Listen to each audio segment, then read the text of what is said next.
प्राचीन काल में धरती पर कई अद्भुत जातियां थीं, जैसे सुर, असुर, दैत्य, राक्षस, यक्ष, गंधर्व, नाग, निषाद, वानर आदि। प्रत्येक जाति का एक विशिष्ट उद्देश्य और कार्यक्षेत्र था। राक्षस, जिन्हें पहले रक्ष कहा जाता था, समाज की रक्षा के लिए नियुक्त किए गए थे, परंतु कालांतर में उनकी प्रवृत्ति बदलने लगी और उनका उद्देश्य विकृत हो गया। वे अपने स्वार्थ, हिंसा और छलकपट के कारण कुख्यात हो गए। इस कथा में हम जानेंगे राक्षस जाति के उत्थान, उनके साम्राज्य के विस्तार और अंततः उनके पतन की गाथा। राक्षस जाति की शुरुआत हेती और प्रहीति नामक दो भाइयों से हुई। हेती सत्ता और राजनीति में लिप्त था, जबकि प्रहीति धर्मात्मा और त्यागी स्वभाव का था। हेती ने काल की पुत्री भया से विवाह किया। इस मिलन से विद्युत्केश का जन्म हुआ। विद्युत्केश ने संध्या की पुत्री सालकटंकटा से विवाह किया, जो व्यभिचारी प्रवृत्ति की थी।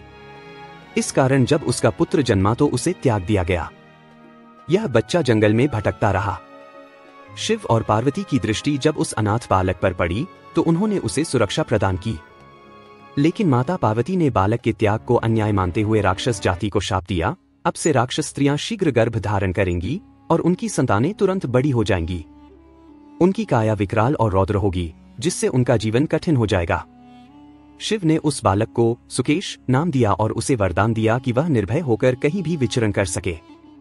सुकेश ने गंधर्व कन्या देववती से विवाह किया और उससे 3 पुत्र हुए, माल्यवान, सुमाली और माली। सुकेश के तीनों पुत्रों ने ब्रह्मा जी की घोर तपस्या कर वरदान प्राप्त किया। उन्होंने समुद्र के तट पर त्रिकूट पर्वत के पास लंका नगरी का निर्माण किया। लंका को सोने और वैभव से भर दिया गया। यह नगरी राक्षस जाति की शक्ति और आतंक का केंद्र बन गई। तीनों भाइयों ने देवताओं और यक्षों पर अत्याचार करना शुरू कर दिया। उनके आतंक से त्रस्त होकर देवताओं ने विष्णु से प्रार्थना की। भगवान विष्णु ने युद्ध में माली का वध किया, जिससे राक्षसों का मनोबल टूट गया। सुमाली और माल्यवान ने अपनी सेना के साथ लंका छोड़ दी और राक्षस जाति धीरे धीरे कमजोर होने लगी। सुमाली की पुत्री कैकसी ने ऋषि विश्रवा से विवाह किया। इस मिलन से रावण, कुंभकर्ण, विभीषण और शूर्पणखा का जन्म हुआ। रावण ने अपने पराक्रम और मायावी शक्तियों से राक्षस जाति को एकजुट किया। उसने अपनी सेना को प्रशिक्षित किया और फिर से लंका को राक्षसों का गढ़ बना दिया। दंडकवन में एक विशाल राक्षस विराध का आतंक था। वह नरभक्षी था और तपस्वियों को प्रताड़ित करता था। जब राम, सीता और लक्ष्मण वनवास के दौरान वहां पहुंचे तो विराध ने सीता का अपहरण कर लिया। राम और लक्ष्मण ने उससे घोर युद्ध किया। ब्रह्मा जी के वरदान के कारण वह मारा नहीं जा सकता था, इसलिए राम ने लक्ष्मण से गहरा गड्ढा खुदवाया और विराध को उसमें गाड़ दिया। विराध ने मरने से पहले बताया कि वह कुबेर के श्राप से राक्षस बना था और राम ने उसे मुक्ति प्रदान की। मेघनाद का मायावी युद्ध। रावण का पुत्र मेघनाद स्वर्ग पर आक्रमण कर इंद्र को बंदी बना चुका था। उसकी मायावी शक्तियां अद्वितीय थीं। उसने नागपाश से राम और लक्ष्मण को बेहोश कर दिया।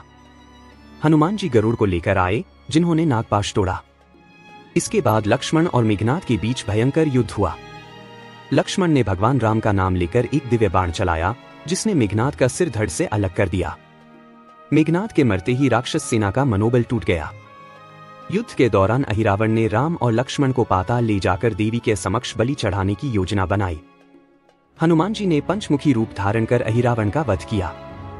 उन्होंने राम और लक्ष्मण को मुक्त कराया और मकरध्वज को पाताल लोक का राजा नियुक्त किया। राक्षस जाति अपने अहंकार और अधर्म के कारण नष्ट हो गई। यह कथा सिखाती है कि शक्ति और वैभव का उपयोग धर्म और सत्य के लिए होना चाहिए, अन्यथा विनाश निश्चित है।